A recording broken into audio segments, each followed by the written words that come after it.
Swayam Prabha, free DTH channel for education.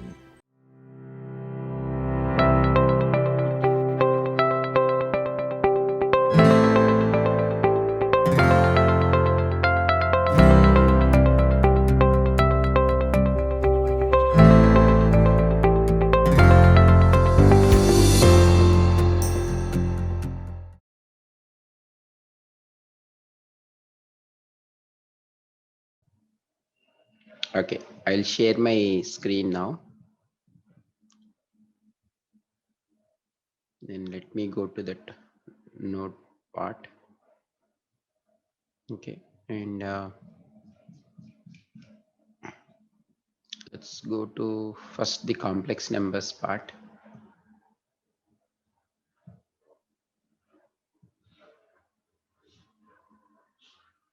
Okay, right.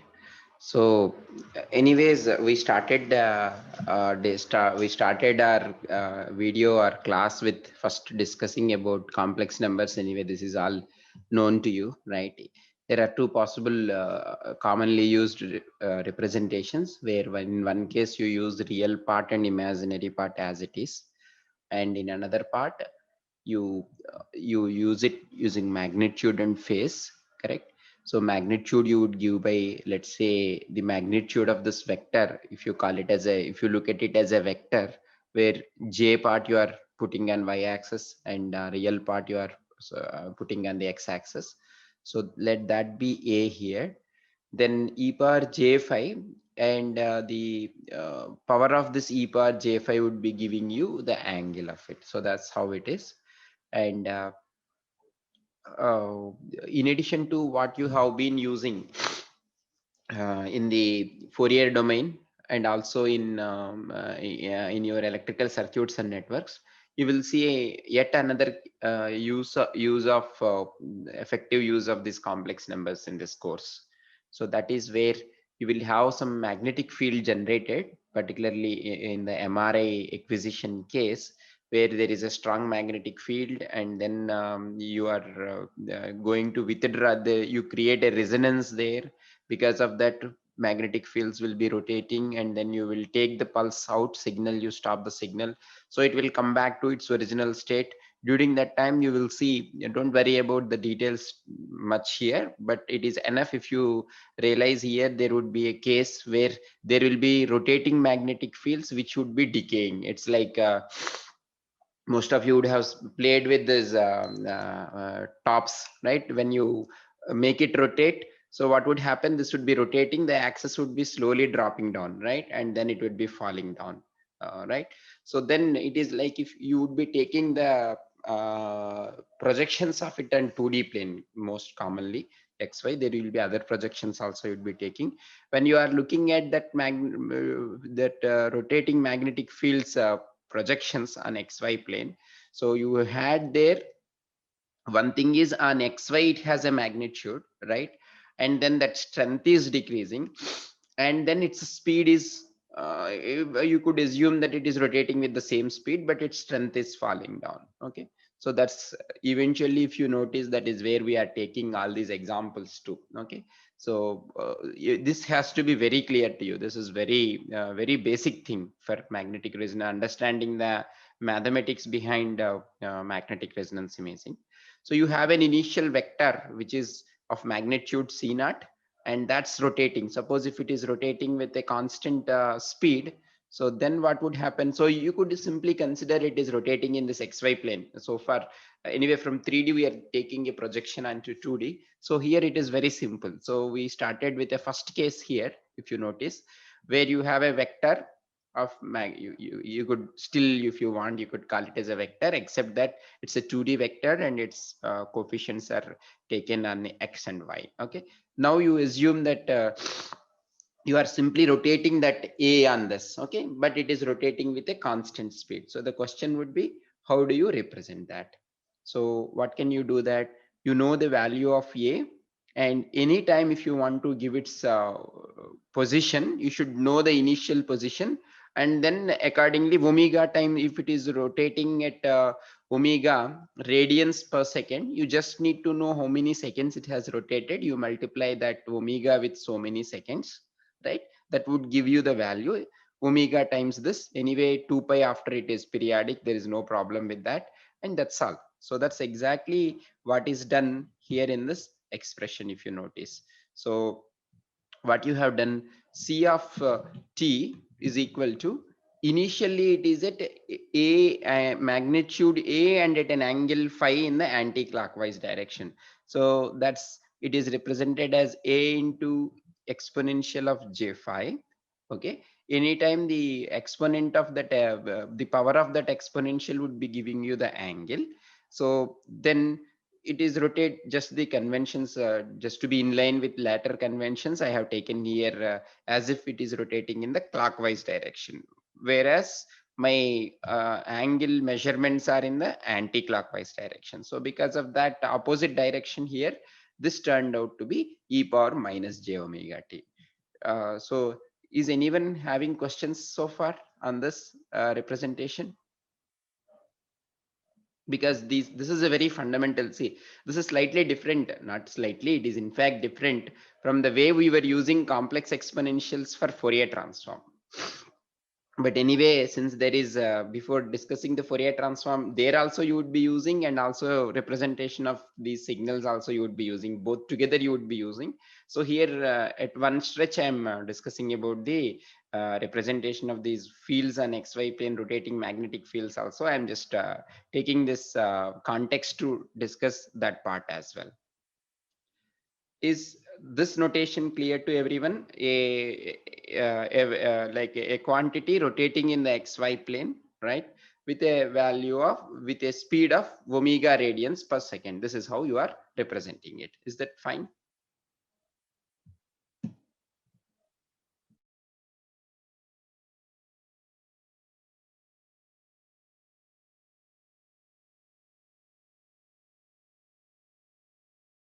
Any questions there?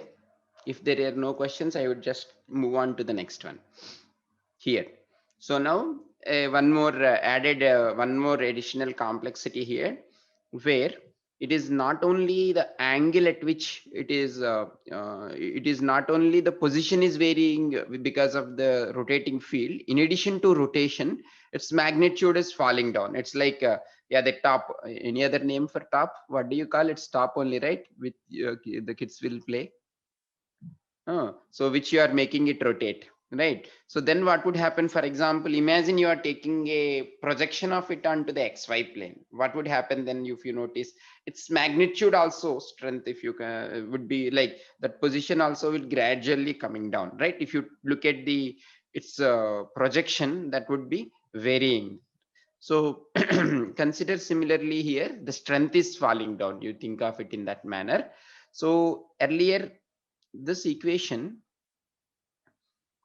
the magnitude anytime is still remaining a, if you notice here, right? The magnitude is a only here, but it's the only the phase that is varying at a given point of time. Okay, the absolute phase, the rate at which it is rotating is same, but because of that the phase would be different at any given point of time.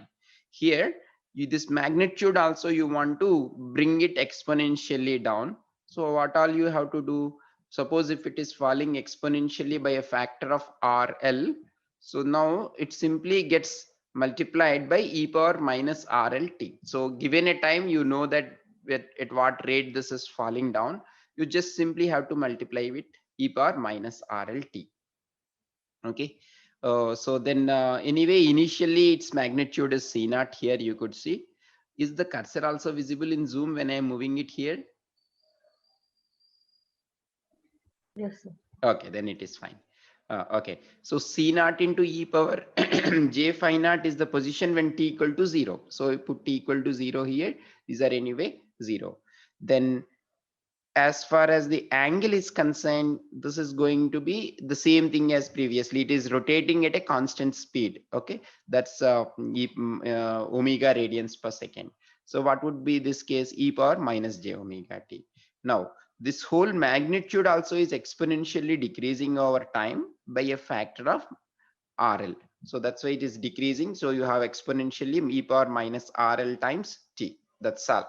So this is all you need the complex number background to later discuss about rotating magnetic fields that are going to decay over time, and also rotating at a constant speed.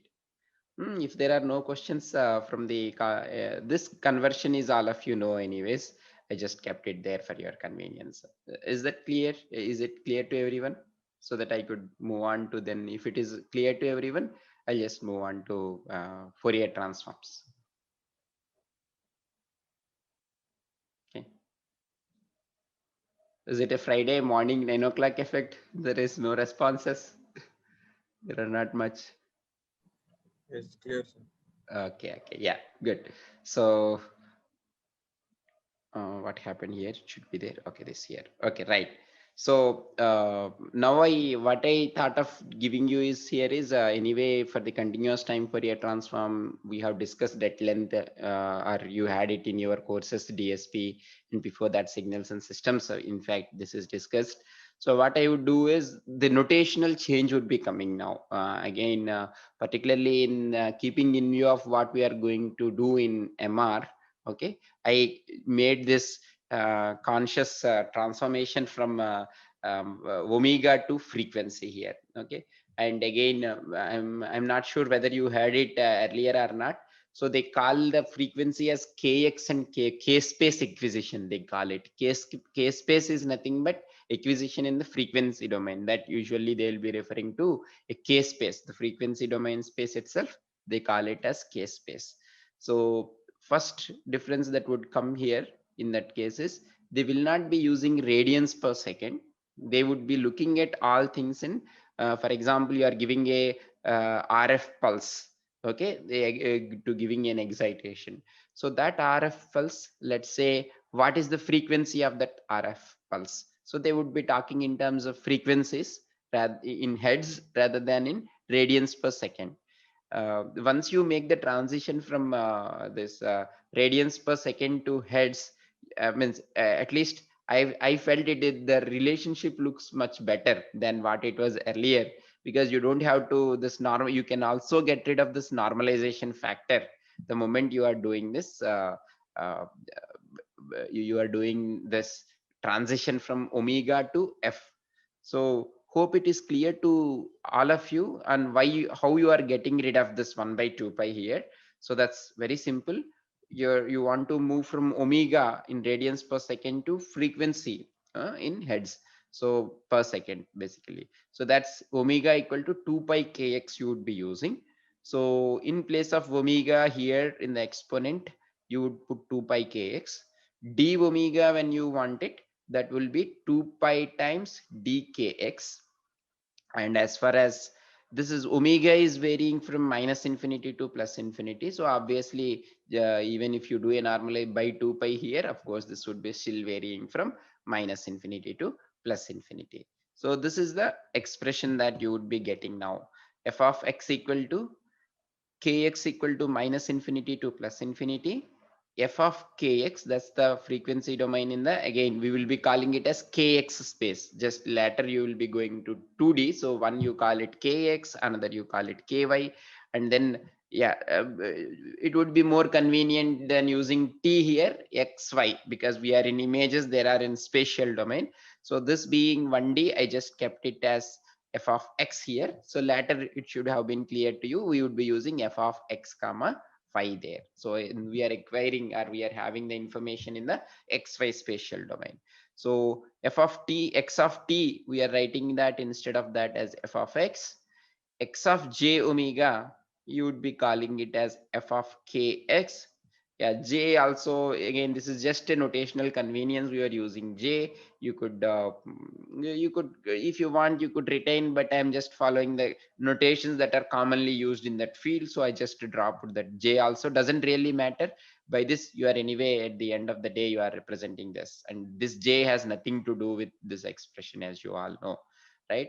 So k f of x is this 1 by 2 pi coming from d omega. When you are doing the change of variable, would cancel this out, right?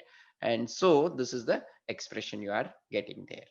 And then when it comes to the Fourier transform here, you substitute the same thing. Anyway, here the integrand variable is t here, so there is no factor of 2 pi or anything coming here, just that you have here minus j times 2 pi times kx times t. Okay, minus j times 2 pi k, yeah, t also we are changing it to x here.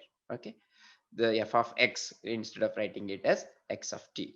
Now see how it is little more beautiful here, because now just the sign difference, if you take it, for example, if I know f of kx, okay, you replace the variable kx by x, and then you take a flip of it. Okay, for that, if you want to now do the Fourier transform, that would be equivalent to f of, now you in this function whichever you have on the left hand side, you just now change that variable of x to kx, so you don't have to worry about where exactly this 1 by 2 pi is also there here.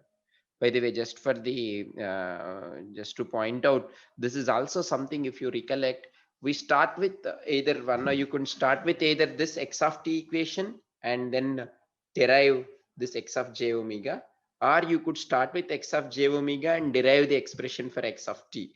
So this also you, I like, for example, I noticed in some of the teachers would be following here 1 by square root of 2 pi, so then they keep that also here, 1 by square root of 2 pi would come, so that this just flipping the sign, okay, just making the sign change would give you the other part, and this looks more symmetric, that they will do. But anyway, that's just for your information I was mentioning.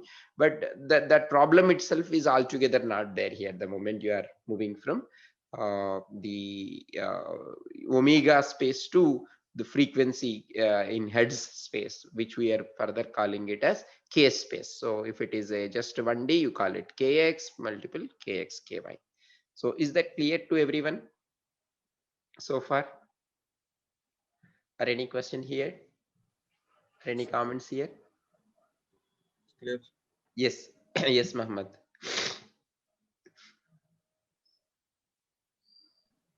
It's clear, sir. Oh, clear. Okay, good, good. Right. So then again, just 1 minute.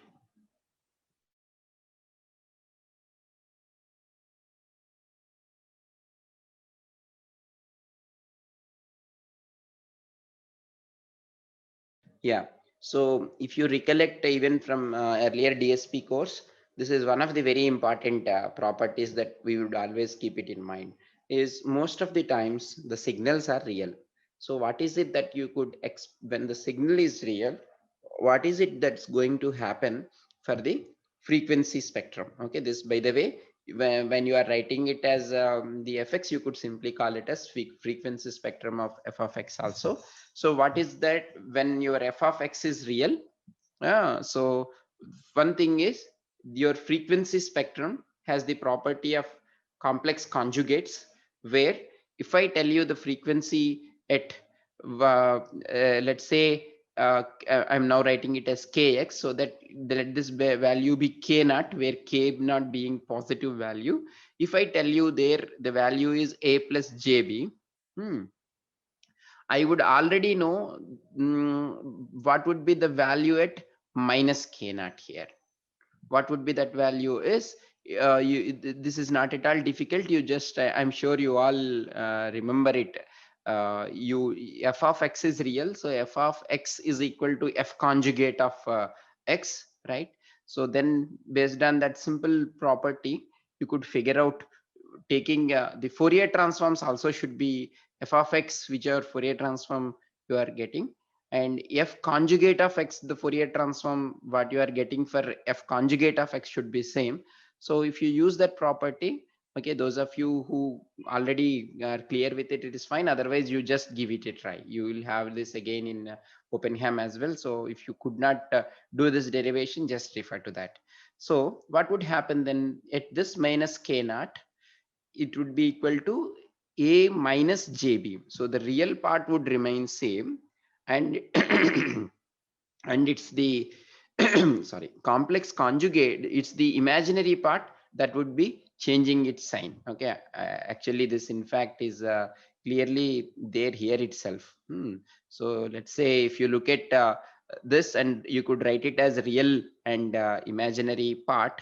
Okay, then you take conjugate on both sides. If you look at it, so this cos of so this you take the conjugate for this whole thing, this f conjugate of x is same, and this cos 2 pi cos of minus, yeah, that would give you the same thing here. This minus j would become plus j, essentially that's what would happen here. So then you would also see that this Hermitians, this I think in the DSP, once we in our course for third years, and also those who are in the yeah, of course final year and third years right now, the students, we discussed it in the DSP while discussing about the properties of Z transforms. There we discussed it: anti-Hermitian, Hermitian symmetric, and Hermitian anti-symmetric. Okay, or we were calling symmetric Hermitian or something like that, the names I don't exactly remember the order. So this property you refer to it as Hermitian property, Hermitian symmetric property, right? Suppose if your f of uh, minus f of kx, this frequency domain is, assume it is real, then this property is same as in fact even function. Okay, so we first in there, if you recollect, we first started in the beginning of the course, we were discussing about symmetry and even function and odd function, and later we generalized and discussed about Hermitian symmetry property, right?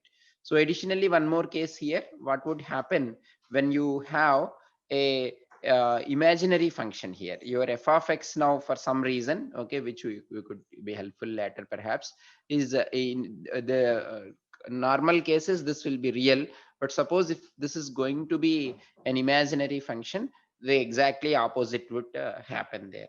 So even still it is enough for you if it is given just one the frequency spectrum or one half of your region here, right? So this is also not anything new. This is just a recap of what you have done, except that we have moved from omega to kx space or frequency space. That helped us also to get rid of that 1 by 2 pi. That's the only difference you could see. So you need to keep it in mind that when you are writing now the transforms, this has to get reflected. So for example, if earlier there is 2 pi into delta of omega, suppose if it is there for one, now there will not be any more, that 2 pi factor won't be there. They look more symmetric there, in fact. So that transition also you have to, that mapping you have to do, okay, while you are using these definitions. So before moving on to 2D here, any questions?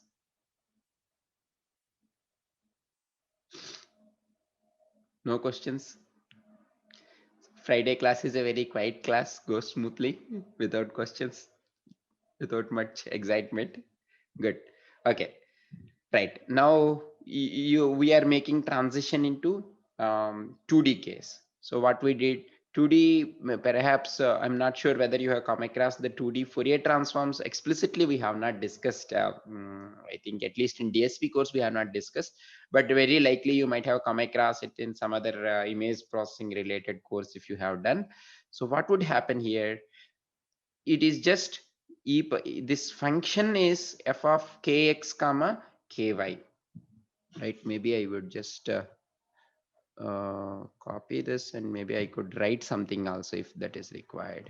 So let me do that out.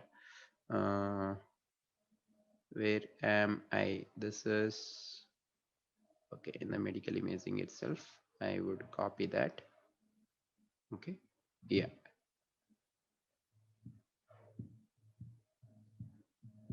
right. Okay, this allows me to scribble also here. Fine.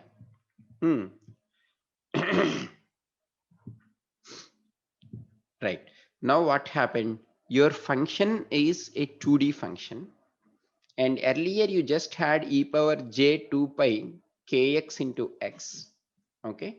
Now you have e power j 2 pi here kx into x plus ky into y, and then integrating over both kx ky here. Uh, let's take a trivial case. Anyway, I think there is not much to discuss. So just to have some context, suppose if my 2D function is separable, what can you say then? Can you somehow get rid of this integration of two variables, which is always coupled? One is always a tricky thing to do.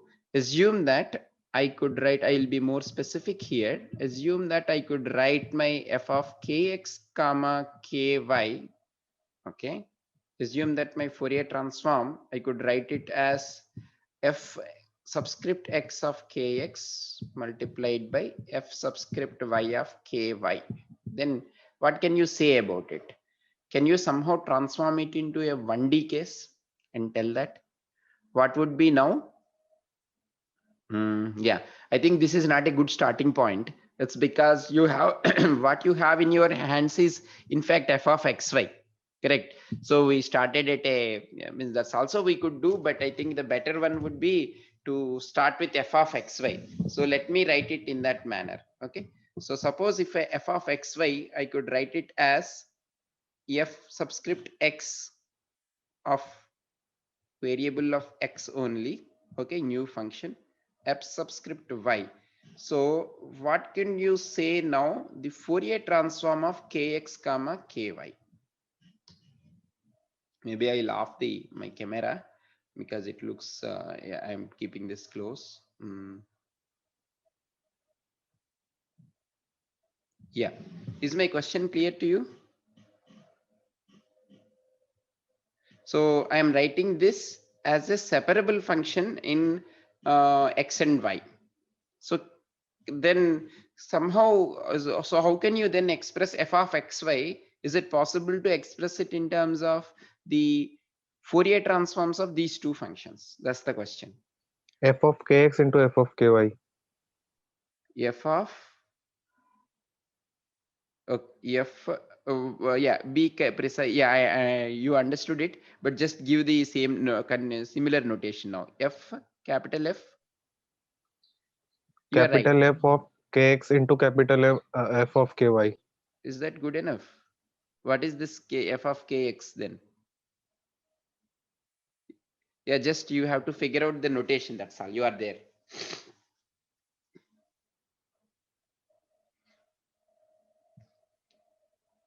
Can anyone correct this? Just a small correction is there. That's all. F of what? This variable I could have anything F of here. x, F of x, F of y. F subscript x, right? Yeah, good. F subscript y. So Sir, yeah. sir, but since in the x and y domain, it's as a product, shouldn't it be as convolution and frequency domain? Okay. Now you can you just start from here and answer that question? You start from here. Okay. For the time being, assume that this is your correct answer. Okay. Just see if you could arrive here from starting from here. Can anyone also chip in and help with that? This is what we are saying. So just see if this is possible when you start from this expression here.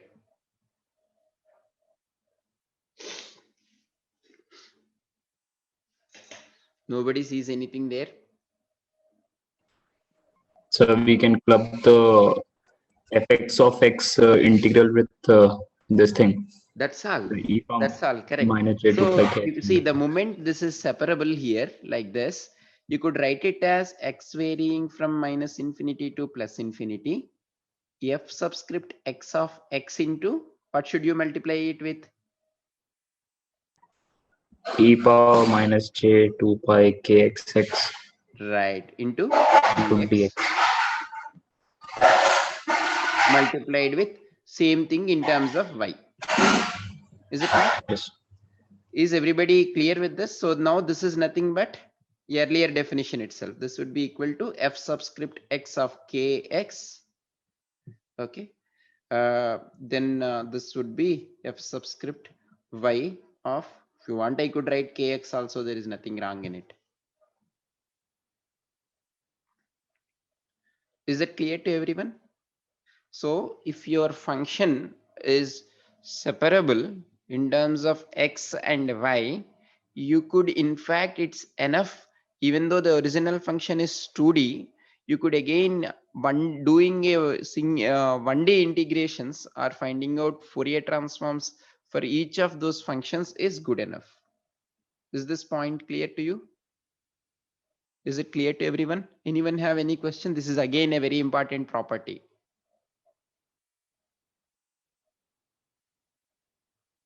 Okay, so I will pose some more questions to you before. Anyway, this is a routine stuff, you will know that. But so just for the visualization part, let me pose some other question to you. Look at this expression. I'm just going back again to your convenient, comfortable zone of 1D here. So you have a function f of x that you are presenting as, now you let me, where should I go? Yeah, let me take this now instead of that. Okay, so how you are presenting now f of x, how you are writing it now? Let's say kx is varying from minus infinity to plus infinity. F of kx into cos of 2 pi k subscript x into dkx plus again kx vary j times, okay, kx varying from minus infinity to plus infinity, f of kx into sine of 2 pi kx x into dkx, right? I'm just writing expanding e power j into this. So in other words, what is your basis? What are your basis functions here? You all know basis functions, right? What is the new functions that you are on which you are projecting them? I think now I could safely use the word projecting here. So what are the new functions onto which you are projecting them? Cos and sine. Cos and sine. Right, cosines and sines of varying frequencies, because kx is you are varying it, correct? So you are projecting them into cosines and sines of varying frequencies, and you are assuming that you will be able to represent these functions in a space where you are using cosines and sines. Why both? Actually cosine is same as a sine, right, except with a phase. So why are you using both sine and cosine? This is something we yeah, we earlier courses also, this is something we discussed. Why see, basically I have a 1D variable, okay, x. Why did I go to 2D here? Why should I go to Orthogonal, sir. huh? Orthogonal. Well, what is it? Why should I why should I not simply use just cos, and why should I use that as well? What's the problem with that? See, my unnecessarily I made my real number into a complex, more complicated things. Why am I doing this? Suppose if I don't want to go complex numbers there, so is there any other notation that is equivalent you could tell me there? If I don't want to do a complex number there, is there any other other than complex number? I don't want to see j, for example, okay, for some peculiar for no reason. There is no much reason there. So what is the other kind of notation you would be using?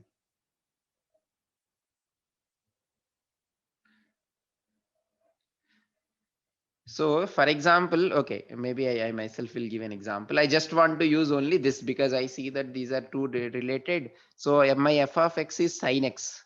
Can you represent it with this? Just with this, if I use that.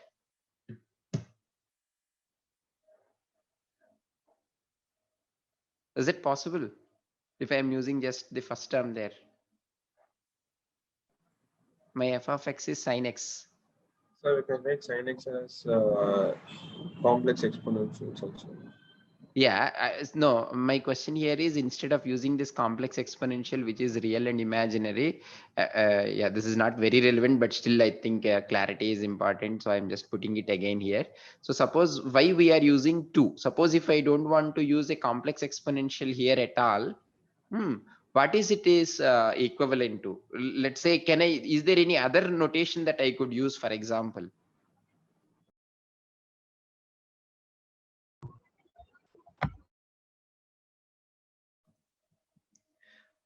Can I use phase there? Suppose if I am varying the phase also, is that possible then? I have another integral here, but something related to the phase. Then will that solve the problem?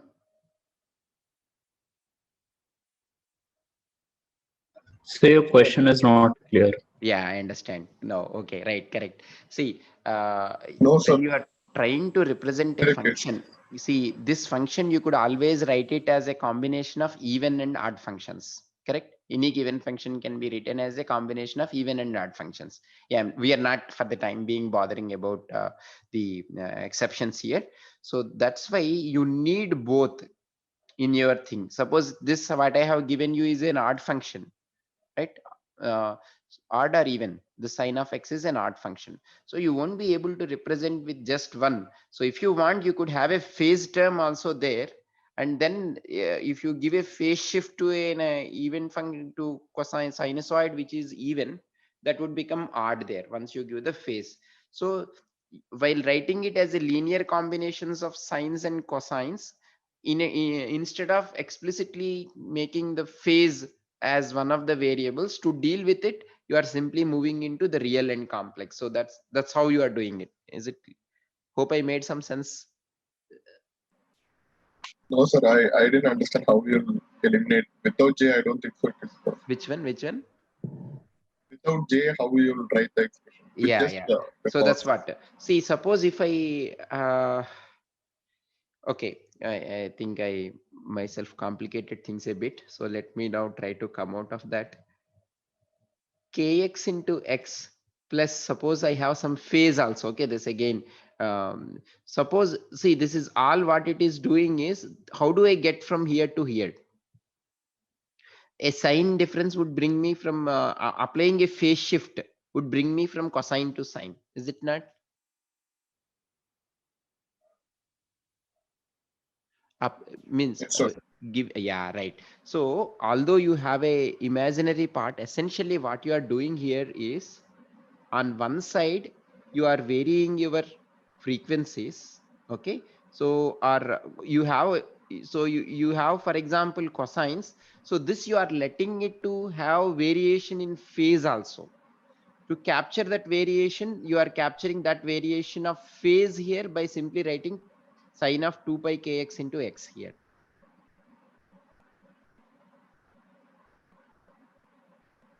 Is it making sense?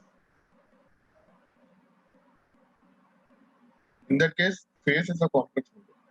Phase is a, see, Complex number. Can't be uh, not really. See, for example, it's just like what you did in electrical circuits. What you had there, for example, you have a current. I should not be using capital letter. I of t equal to I times cos of omega t plus phi. Is it not? Suppose if you had it, how you are representing it now? I into e power j phi. So somehow you moved here into a complex domain, which, see, one thing that if you think and dig more into complex numbers, say once you start looking into it, there should be a lot of questions would be raised there, because while your quantity is real, why am I moving into the complex one, right? So if you analyze it in that way, it's like you are keeping track of both here as one number instead of having a vector of magnitude of I naught and phi, right? Instead of that, you are treating it as a complex number which is having, assuming that this omega is constant, you are treating it as a magnitude of I naught and having an angle of phi. Is this clear? That's how we moved into complex, because later the for example, multiplications, divisions, additions and all is becoming much easier here. Suppose I want to compute like say I v by I, okay, both have, for example, that was is v naught into some cos of omega t plus some phi 2, okay, let me call it as phi 1. So this is more complicated than doing here, and then you are trying out mapping here. If I have j of phi 1 by e power j phi 2, it is simply equal to e power j times of phi 1 minus phi 2. And then if I go back and take whatever the real part of it, then I would be getting exactly the required result. So mathematically it is making things simple to me. And that's why, let's say in this example, you are moving from representing a vector of two variables into a single complex number. Is that clear? So Maybe I, in this expression, what you wrote, I into e power j5, right. that you wrote it as I naught into cos of Yeah. omega So I t should plus have phi, right? written this way Right. actually. To Yeah, be more yeah, precise, I should be yeah, writing real part of this. yeah. So in the above case also, if f of kx is, if you want only the real part of that, then you can write it as well. Yeah. See, again, it is now it is slightly different context here. How it is different is now, in order to construct a given signal, okay, I have a signal, whatever signal I have it, I want to construct it. To construct it, what I would like to use is, I want to use sines and cosines with different frequencies, okay, a combination of them. While taking combinations, I should also would like to have a control over where it should start from. Also, this phase of each one also I would like to have a control.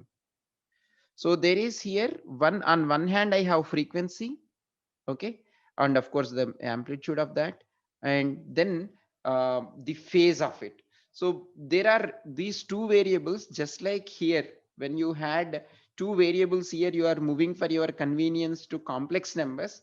You are doing a similar stuff here. Is that making sense? Is that clear now? Yes. Okay, yeah.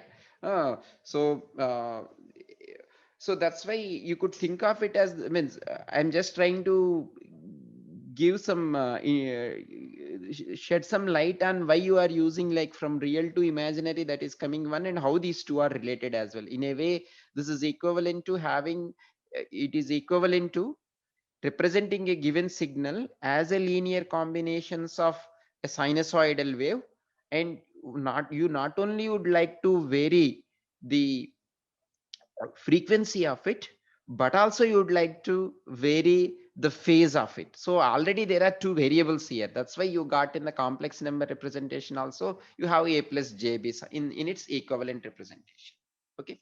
So now just look at this part now. Okay. So so for the time being, this is anyway, you see it as a counter, it's his twin with slight variations there with j and all. Okay, and of course with some phase difference of pi by 2 here. So this, if you look at it in 1D, this is easy to visualize actually for us. This cosine has a fundamental, means there is no fundamental, again it is easy to visualize, assuming that you are using some discrete values, go to discrete values also. So you are having a particular, as I was drawing here, you have varying frequencies here, you are adding them all together, you are letting them shift also, and essentially eventually constructing x of t from these two, right? So when it is coming to 2D, you could already see now this expression has become e power minus j, e power minus j 2 pi into kx into x plus ky into y. So now again, if you write it into real and imaginary parts, what would be its real part? 2 pi into kx into x plus ky into y. How does this look like? So earlier it is clear to us, suppose this is how the cars would look like. Okay, suppose if they are separable, the other one is like you have it on the y. Now can you make, like, how does this function would look like?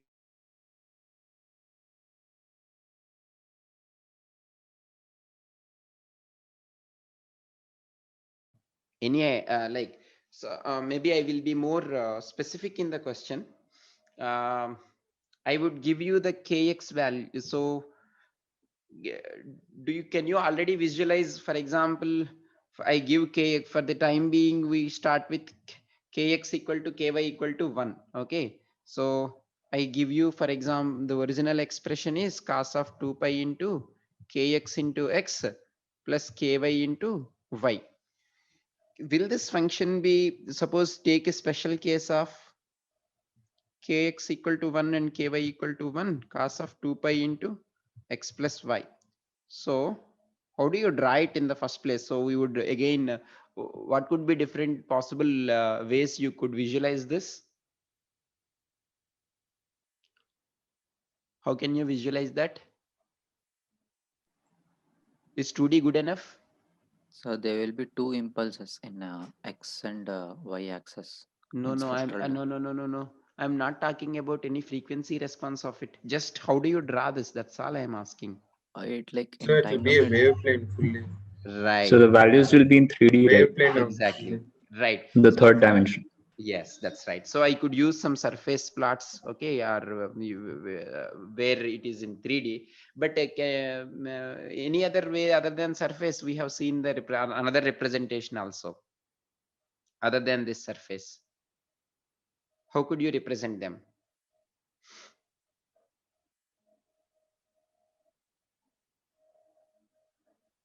Come on, we were doing it earlier for Gaussian curves. I have shown that out in the, I think in the last class itself.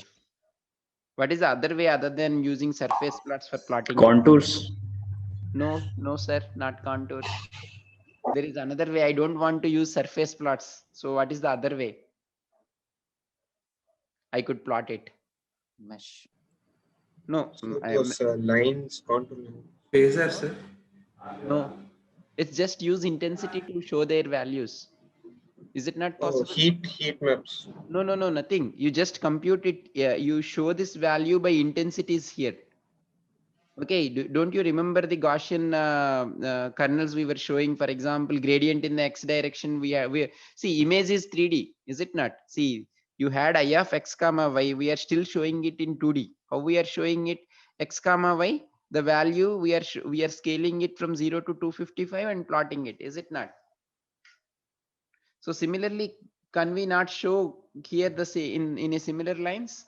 Cos of 2 pi into x plus y. Is it not? Yes, sir. Yeah, that's what we would So use. Yeah. 0 will be mapped to 0, 1 will be to 255 like that. Yeah, just you check that out. Maybe you have -1 minus to 1 0 to and plus 1, 1 right? to So I would, let's say 0 to 255. 0 to 255. I could show it, right? So now, will it be in which direction? I'll put two questions here. I'll come back now to the original expression of cos of. So this is what this math you could do on your own. So this is what I want you to try yourself before the next class, or even my next video.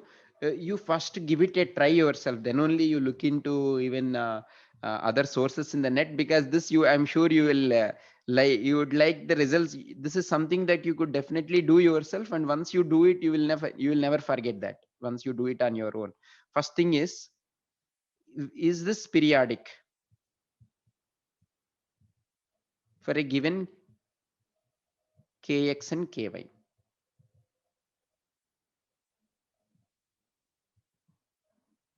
Can this be periodic for a given kx and ky? See, again, don't worry about this x now in continuous time domain. Okay, you just assume them to be discrete. You are plotting them here. So will that be periodic now? Okay, this is one thing I would like you to. Yes, sir, it can be. Right. Then can you say about what is the periodicity of it? Okay, this is one thing. This is a tricky question. Is this periodic? Will this be periodic in just one? Like, how do you think for given varying values of kx and ky? How does it look like? Waves in just x direction or y direction? Sir, both. Sir, it will be like a checkboard. Suppose if I give Yes. you, let's start with a simple case. Cos of 2 pi kx into x. How does it look like now? Periodic with 2 pi by kx. So it is going to vary in the direction of with varying value of x, is it not? So this would be, let's say, as you move on here, it has nothing to do with x. So it would vary, means suppose if it is varying, no, this way of plotting is not correct, but it is periodic in the x direction, correct? It has nothing to do with y. If you take any line here, all these values would be constant, is it not? So since this is only varying with x, assume that I could draw it. If I draw it, it has nothing to do with y. So it is periodic in the direction of x, and then you could mention its periodicity with the help of kx. Now, because here, see, this will be, okay, let me be more specific. If I give you this value at y equal to y naught, for suppose at y equal to y1, what will that be? Will it not be same at both? X value is fixed here, okay, some x naught. So this value would be same at all these y values, because this equation has nothing to do with y at all, is it not? Hello? Yes. Yes, sir. Yeah, now take the other case, cos of 2 pi, you just assume that this function, this term is not there. So cos of 2 pi ky into y. So then you have waves in the y direction moving. Okay, here in this case, the waves are, surf plot is easier to visualize for you. The waves are constant. So the waves are all moving in the x direction. The waves in the second case are all moving in the y direction. Now, can you guess how this will move, the wave, how the waves will move now here?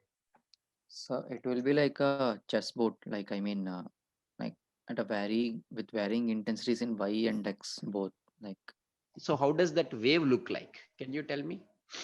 uh, so sinusoidal in both x and y directions. Mm, so how does, can you be more specific there? How does it look like? Like an egg tray. Yeah, so if I want to see the periodicity, in which direction should I see now? Will it be periodic in any direction as such? Now then if I look at just simply in the x direction, will that be periodic? So in that I am taking, Sir, yeah, 45 degrees it will be periodic. 45 degrees for any value of k, you are No, no, going no, to, no. yeah, That For equal makes values of kx and ky. very good, very good. That's the answer. There the answer lies. So you see now waves moving. For example, if kx and ky are same, you will see the waves moving in this direction. Okay, so it is not periodic in x or y. Now it is periodic. I should not be drawing. I should be drawing the survey. You just imagine the surface plot of waves here. That would be there in this direction. Okay. So what is the periodicity? And of course, this periodic means if you just simply take now in x direction, if you take the values, look at in the x direction, it will not be periodic anymore. So here, which direction is important? Okay. And maybe the third question is, suppose you figure out, for example, you already figured out if ky equal to 0, okay, it is periodic in x direction. Kx equal to 0, it's periodic in y direction. Kx equal to ky, it's periodic at an angle of 45 degrees. Okay, that's what. And then how do you figure what is its direction when you have different values of kx and ky? Then suppose if I give you kx and ky, will you be able to say in which direction is their periodicity? So that just derive that mathematical expression in So which tan inverse of ky by kx, I think. yes, very good, correct. But I want everyone to visualize that also. That's the right answer.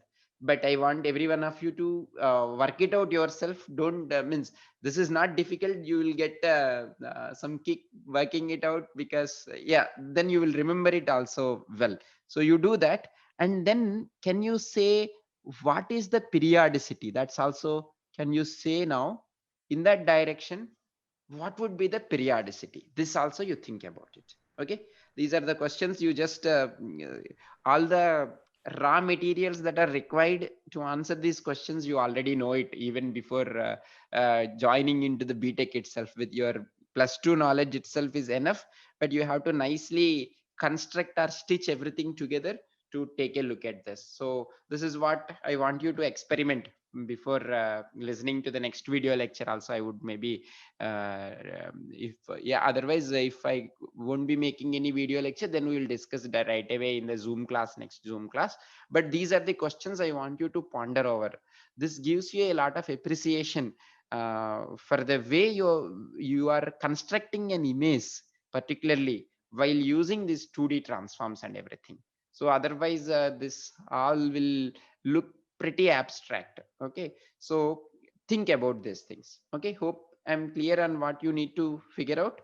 You just take a simple, don't even worry about the real and imaginary parts and other things. Just take a simple cosine, which is cos of 2 pi into kx plus x ky into y. I want you to spend some time with this function. Okay, give it a few hours of time. Okay, you think about it, how it would be periodic. If it is periodic, what direction can I say the periodicity if you give me kx and ky. Okay, Sir, so if it sir, so at what direction can I compute, and all these things I want you to think about it. Yes. sir, will its periodicity be 1 by 2 by under root kx square plus ky square? Although whether it is right or not, I just don't want to say it at this point, because others also, I want them to, everyone to think about it. So don't start with any answer for the rest. Okay, yeah, please work it out. It's that could be a right answer for this, but I just want you to spend some time on it. The periodicity and all these things, we will discuss that in the next class. And also you spend at least few hours with this. Once you derive it, you all have access to MATLAB and Python. Any tool will help you to draw these things. So please draw it. Okay, just plot it then. Okay, plot it as a surf, plot it as an image, and see whether it is matching with your derivation or not. Okay, and after that, if it is failing and if you cannot debug it, then you go and look into other sources on the internet. But you have all the raw material required to do all these things. Is it fine?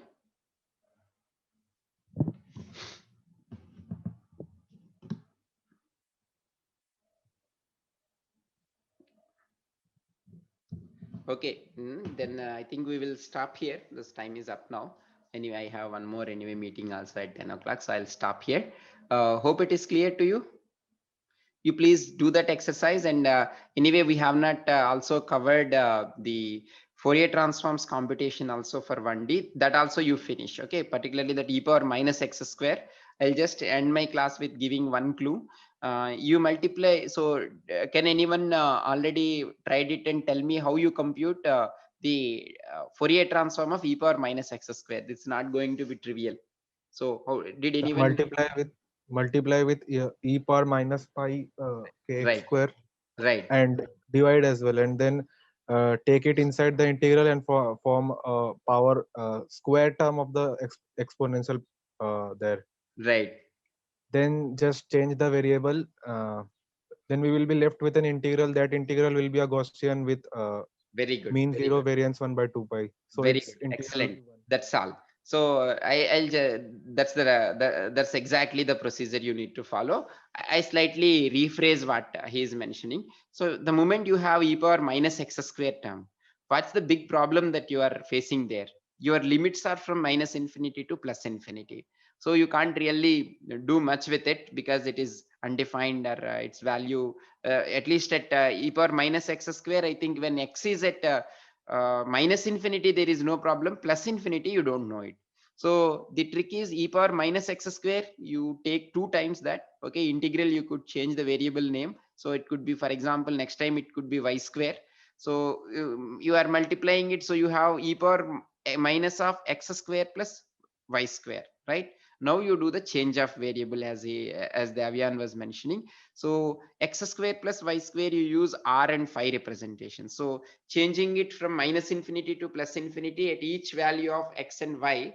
Now you change x equal to r cos theta, y equal to r sin theta. Okay, then you look at now it in terms of circular stuff. Then what is going to happen? Your r is varying from 0 to infinity, theta is varying from 0 to 2 pi. So when r is varying from 0 to infinity, then these, you would notice that these two integrands are separable also. So 0 to 2 pi is very simple. Yeah, this also the other one you do it also simple. So since if you what you are finding to the original function is f of x or I, if you call it, what you are doing now is for I square, and then half square root of that would be giving you. But that is how you do. Essentially from minus infinity to plus infinity, you do a change of variable and bring it to 0 to infinity. Okay, that's the hint for it. Those who have already worked it out, that's very good. If not, please work that out also by the Monday's class, this one. And also get intuition about you draw also. I mean, I would appreciate if some of you would share your screen and show me that this is the behavior, okay, and this is how it varies, and this can be on this for e power minus of kx into x plus ky into cos of 2 pi kx into x plus ky into y. Sorry, Sashwat, you are asking something. Okay. Yeah, sir, I actually got the plot for this cos of 2 pi x plus I. I plotted it manually using Desmos. Okay. Yeah, so Yeah. Good. So maybe I will see it if you in the next class.